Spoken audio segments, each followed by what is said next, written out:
নমস্কার। আজকে এই ক্লাসে সংস্কৃত ভারতী বইটির অষ্টম শ্রেণীর পঞ্চম পাঠ বিদ্যা প্রশস্তি এই পড়াটির আমরা 1 থেকে 4 পর্যন্ত শ্লোকের বঙ্গানুবাদ এবং ব্যাখ্যা আমরা জানতে পারব। তাহলে প্রথমে আমরা যাচ্ছি বিদ্যা প্রশস্তি থেকে। বিদ্যা প্রশস্তি মানে বিদ্যার প্রশংসা। বিদ্যা প্রশস্তি বলতে বোঝায় বিদ্যার প্রশংসা। এখানে যে শ্লোকগুলো রয়েছে, প্রথম যে শ্লোক রয়েছে সেখানে বলা হয়েছে অপূর্বঃ কোপি ভাণ্ডারস তব ভারতী দৃশ্যতে ব্যয়ত বৃদ্ধিমায়াতি ক্ষয়মায়াতি সঞ্চয়াৎ। তাহলে আমরা এই শ্লোক পড়লাম। এই শ্লোকটির মানেগুলো আমরা এখন জানার চেষ্টা করব।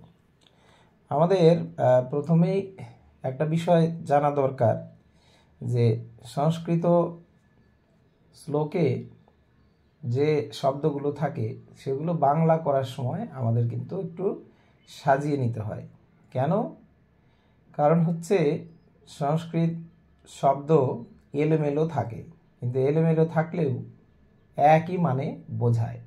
কিন্তু আমরা যখন বাংলায় ট্রান্সলেট করব বা অনুবাদ করব তখন কিন্তু সেই শব্দগুলোকে বাংলার মতো করে সাজিয়ে নিয়ে আমাদের বাংলা করতে হয়। তাই কিন্তু সংস্কৃত শ্লোক বাংলা করার সময় অনেকটাই কঠিন ব্যাপার হয়ে দাঁড়ায়। প্রত্যেকটা শব্দের মানে ভালো করে না জানলে সেই জন্য ভালো করে পারা যায় না। তাহলে এখানে বলা হয়েছে অপূর্বঃ। অপূর্বঃ মানে অপূর্ব বা অদ্ভুত। তারপর বলা হয়েছে কোপি।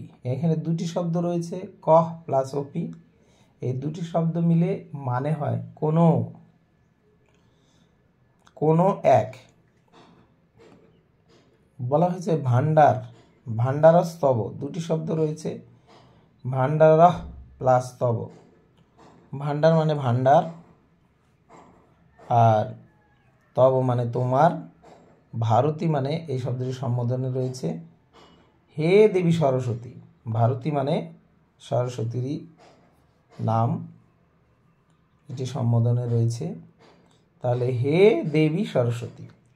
দৃশ্যতে মানে দেখা যায় বা দেখতে পাওয়া যায়, এক্ষেত্রে দেখা যায়।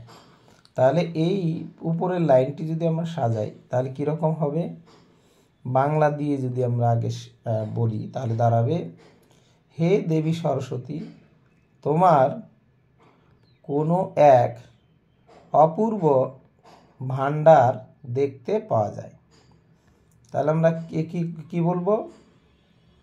প্রথমে ভারতী, তারপর হচ্ছে তব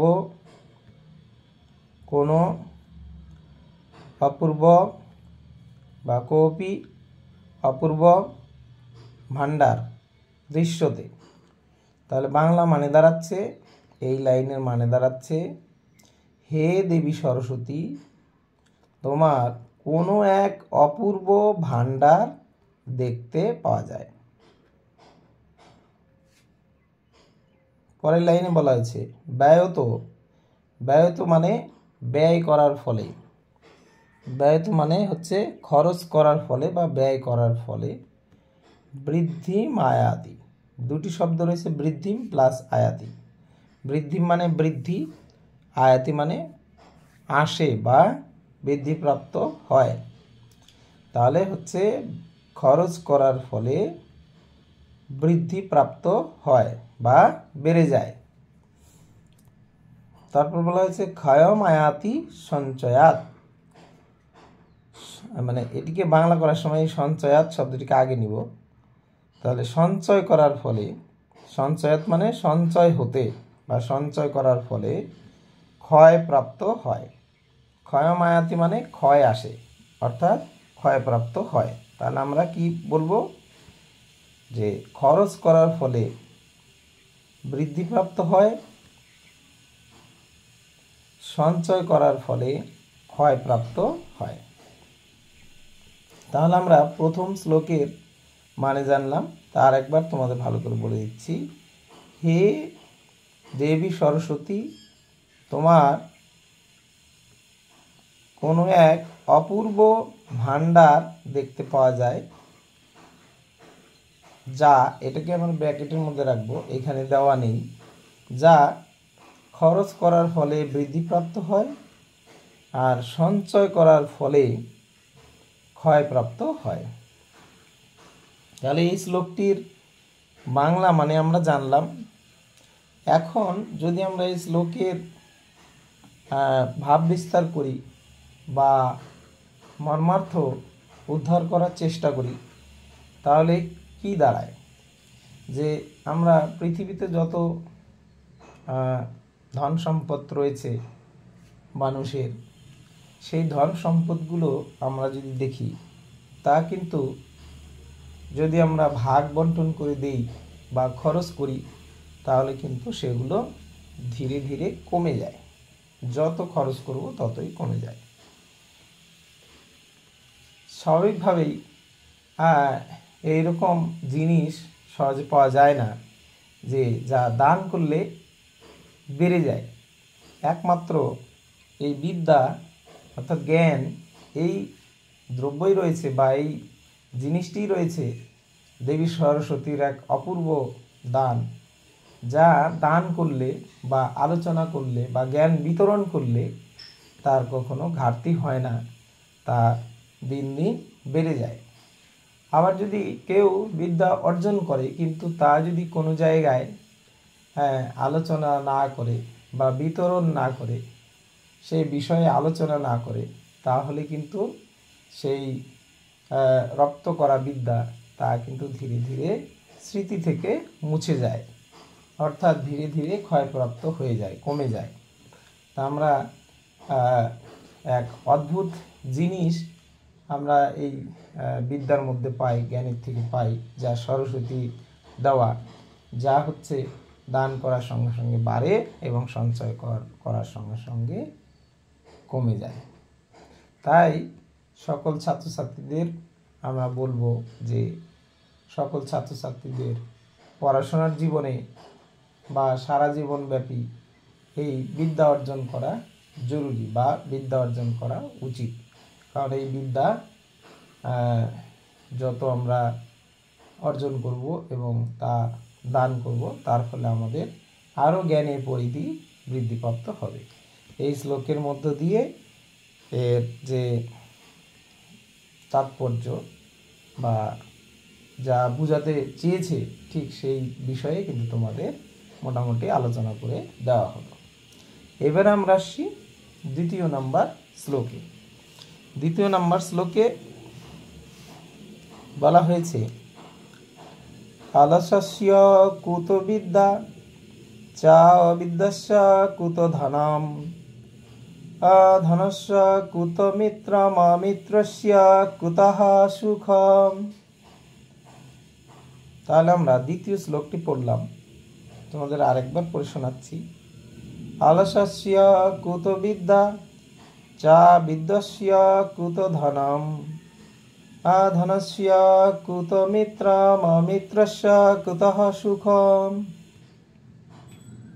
এখানে বলা হয়েছে, আমরা প্রত্যেকটি শব্দের মানে বোঝার চেষ্টা করব। ধনস্য অর্থাৎ ধনহীনের, ধনস্য বলতে ধনহীনের, যার ধন নেই।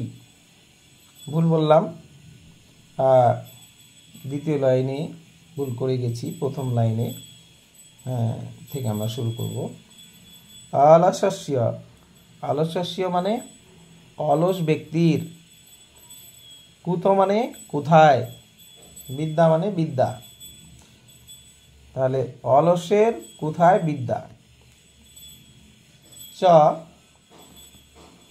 মানে এবং, অবিদ্যস্য কুত ধনম, আর বিদ্যাহীনের কোথায় ধন। অধনস্য কুত মিত্রম, এখানে দুটি শব্দ রয়েছে, মিত্রম প্লাস অমিত্রস্য, তাহলে অধনের কোথায় বন্ধু। অমিত্রস্য, আর যার বন্ধুহীন, বন্ধুহীন ব্যক্তির কোথায় সুখ। তাহলে কি জানলাম, অলসস্য মানে অলসের অর্থাৎ অলস ব্যক্তির, কুত মানে কোথায় বা কি রূপে, বিদ্যা মানে বিদ্যা,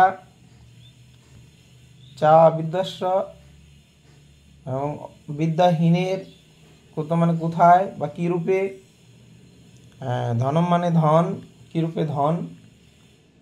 অধনস্য কুত মিত্রম, অধনের কোথায় মিত্র। অমিত্রস্য কুত সুখম, অমিত্রের কোথায় সুখ। তাহলে এটিকে যদি আমরা খুব সুন্দর করে সাজিয়ে বলি, তাহলে আমরা এভাবেও কিন্তু বলতে পারি যে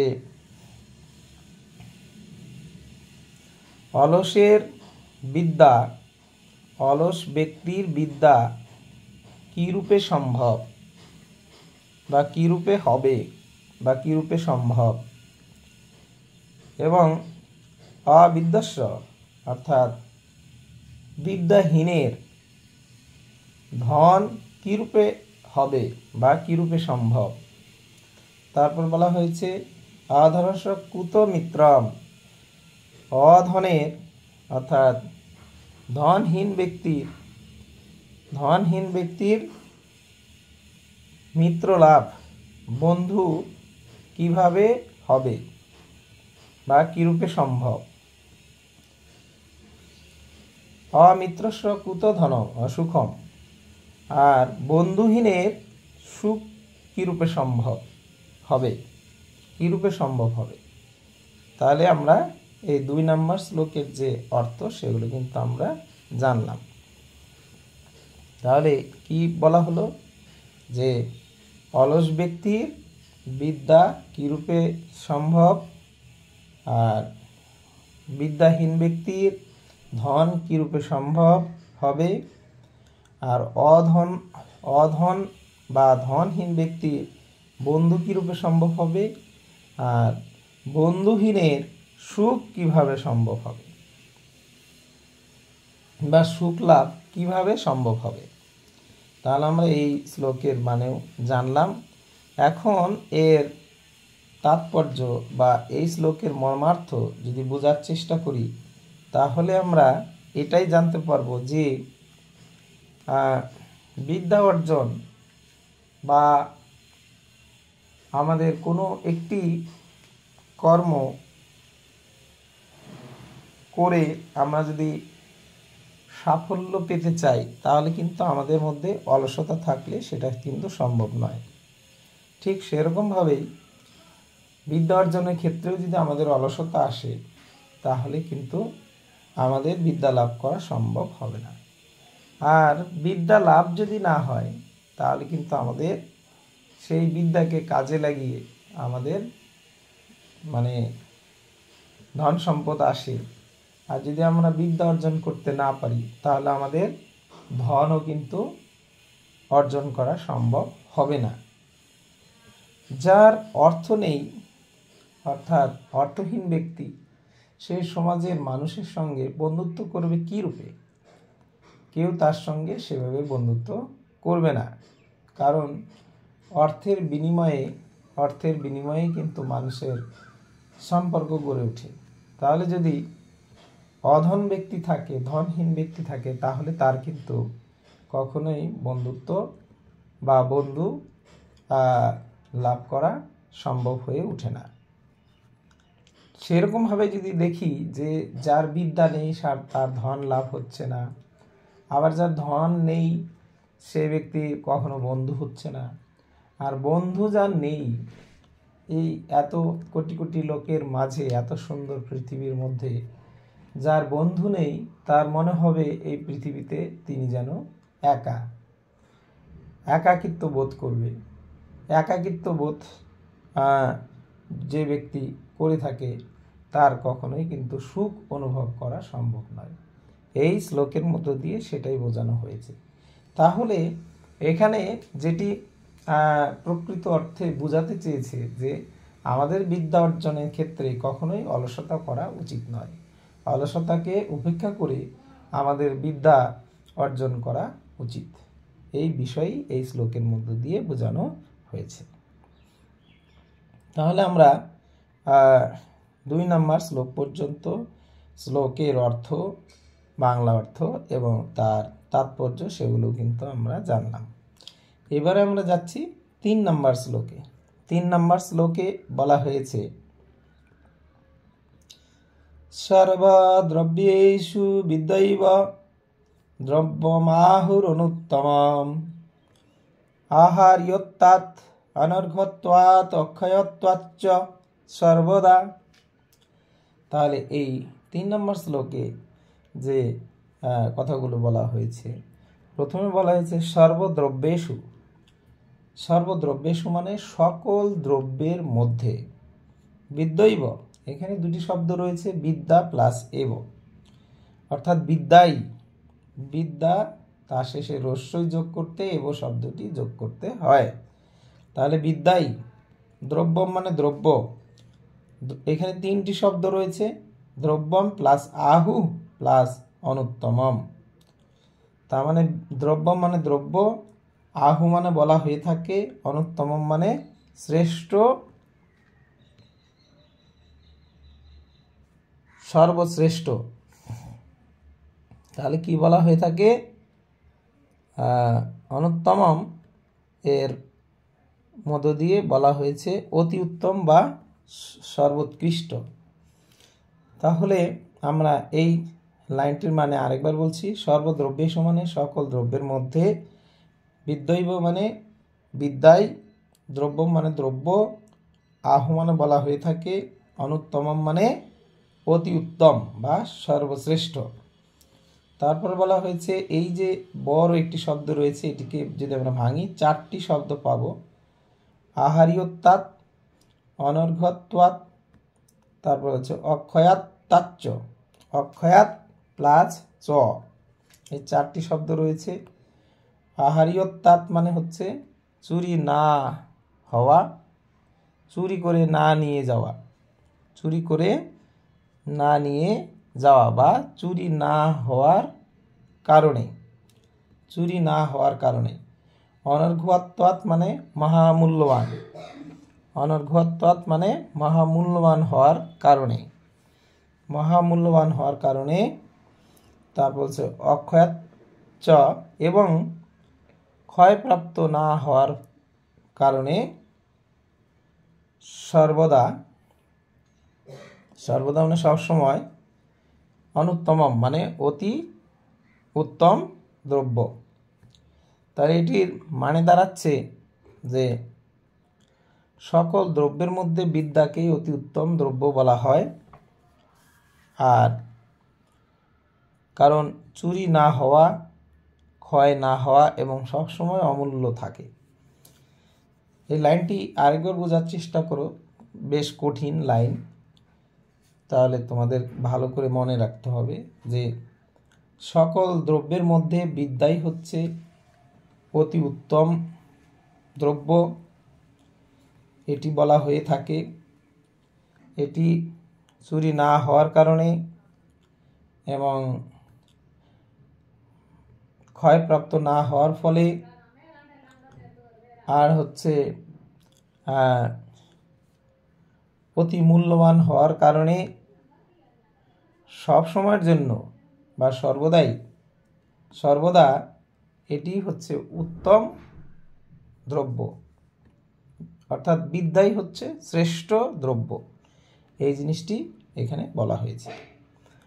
তাহলে এই শ্লোকের মধ্যে দিয়ে যে কথাগুলো বলা হয়েছে তার যদি তাৎপর্য আমরা ব্যাখ্যা করি তাহলে কি দাঁড়াবে? যে পৃথিবীতে যত দ্রব্য আমরা দেখতে পাই সেই দ্রব্যগুলির মধ্যে, অর্থাৎ মনীষীগণরা বলেছেন যে সকল দ্রব্যের মধ্যেই শ্রেষ্ঠ দ্রব্য হচ্ছে বিদ্যা, কারণ এই বিদ্যাকে কখনোই কেউ চুরি করতে পারে না। আমাদের এই সংসার জগতে যত ধনরত্ন রয়েছে সকল কিছুই চুরি করা সম্ভব, কিন্তু এই বিদ্যাকে কখনোই চুরি করা যায় না, আর ক্ষয়প্রাপ্ত হয় না। এই ক্ষয়প্রাপ্ত না হওয়ার ফলে আর চুরি না হওয়ার কারণে এটিকে মহামূল্যবান বা মহাধনম বা মহারত্নম এর সঙ্গে তুলনা করা হয়েছে। এটি হচ্ছে মূল্যবান ধন, সর্বশ্রেষ্ঠ ধন, সর্বশ্রেষ্ঠ দ্রব্য এই হিসেবে পরিগণিত করা হয়েছে। তাহলে আমরা 3 নম্বর শ্লোক পর্যন্ত কিন্তু ব্যাখ্যা সহ আমরা জানলাম। এবার আমরা যাব 4 নম্বর শ্লোকে।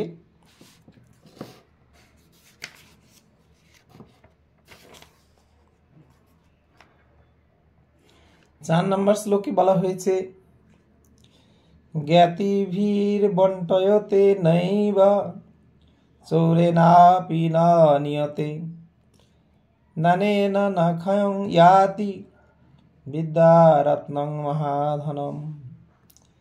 তাহলে কি বলা হয়েছে?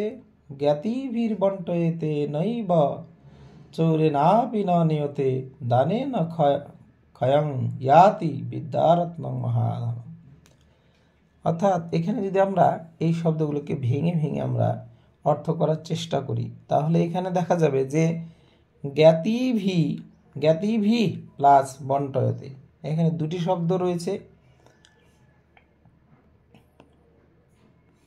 তাই জ্ঞাতিভি মানে জ্ঞাতি বা পরিজনদের দ্বারা, অর্থাৎ আত্মীয় পরিজনদের দ্বারা। বন্টতে মানে বন্টন করা, ভাগ করা। নৈব অর্থাৎ হয় না, অর্থাৎ ভাগ করা যায়ই না। এখানে জোর দিয়ে বলা হয়েছে যে জ্ঞাতি বা আত্মীয় পরিজনদের দ্বারা কোনোভাবেই বন্টন করা যায় না। তাহলে নৈব এখানে জোর দিয়ে বলার কারণে আমরা এইভাবে বলতে পারি যে জ্ঞাতি বা আত্মীয় পরিজনদের মধ্যে কোনোভাবেই ভাগ করা যায় না। তারপরে বলা হয়েছে চৌরে নাপি ন নিয়তে, এমনকি চোরেরাও, এখানে চৌরে নাপি মানে চোরেরাও, ন নিয়তে মানে নিতে পারে না, চোরেরাও চুরি করে নিতে পারে না। তারপরে বলা হয়েছে দানেন ন ক্ষয়ং ইয়াতি, দানের দ্বারা ক্ষয়প্রাপ্ত হয় না, দানের দ্বারা ক্ষয়প্রাপ্ত হয় না। ন ক্ষয়ং মানে ক্ষয় যায় না, ইয়াতি মানে যায়। তাহলে দানের দ্বারা ক্ষয় যায় না, এই নটা লাস্টে যাবে বাংলা করার সময়। শেষে বলা হয়েছে বিদ্যারত্ন মহাধনম, সেই জন্য এই বিদ্যারত্ন এটি হচ্ছে মহাধন, মহাসম্পদ বলা হয়েছে। তাহলে এখানে যে বিষয়টি আছে সেগুলো যদি আমরা বাংলার মতো করে সাজাই তাহলে কি হবে?